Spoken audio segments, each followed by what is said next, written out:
countdown to Election Day. The polls open next Tuesday morning, just 4 days from today, and we're making sure you're prepared to cast a ballot. We have team coverage this morning. Jamise Price is talking about the next campaign visits to our battleground state. But first, Tamara Scott is live in Raleigh with important reminders about early voting. Tamara, good morning.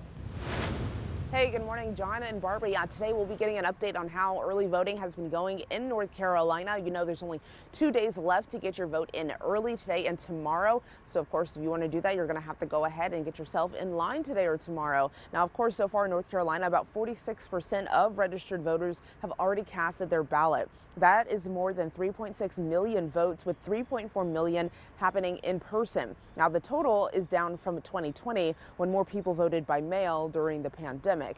Now, here's an interesting perspective of who is showing up to the polls so far. Broken down by party affiliation, so far, Republican voters have had the highest turnout percentage, and nearly the same amount of Democrats and unaffiliated voters have cast ballots, despite there being nearly 500,000 more unaffiliated voters in our state. Now, to vote early, you must be in line by 3 p.m. tomorrow. So you have today and then you have tomorrow. By 3 p.m. you must be in line. And for those absentee ballots, you must have those into your county election board of elections by 7:30 p.m. on Tuesday, which is Election Day. Back to you. Okay, thank you, Tamara. And with days until Election Day, both presidential campaigns are racing across battleground states, trying to win over undecided voters, including in North Carolina. Jamise Price live now previewing the upcoming visits to our state. Good morning, Jamise.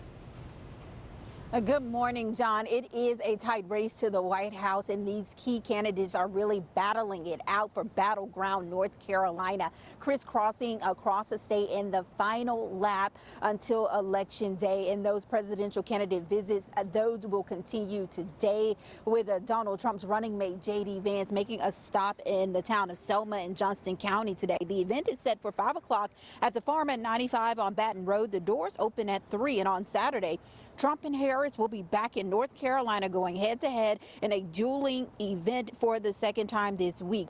Trump will be in Greensboro and Gastonia with a focus on addressing inflation and immigration, 2 key issues the Republican ticket has pushed this election cycle. Also on Saturday, Vice President Harris will be in Charlotte, mobilizing voters during a campaign rally with special guests including John Bon Jovi as well as Kerry Washington. So Harris and Trump, they were both in our area just a few days ago.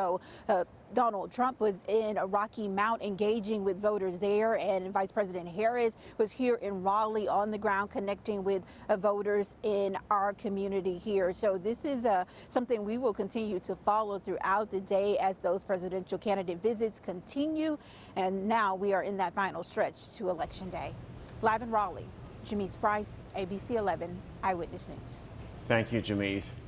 And before their visits to North Carolina, both former President Trump and Vice President Harris will visit other key states. Today, Trump is headed to Dearborn, Michigan. That's the nation's largest Arab-majority city, where he's expected to speak about ending the war and bringing peace to the Middle East. Meantime, Vice President Harris will be in battleground Wisconsin today for 3 separate campaign events.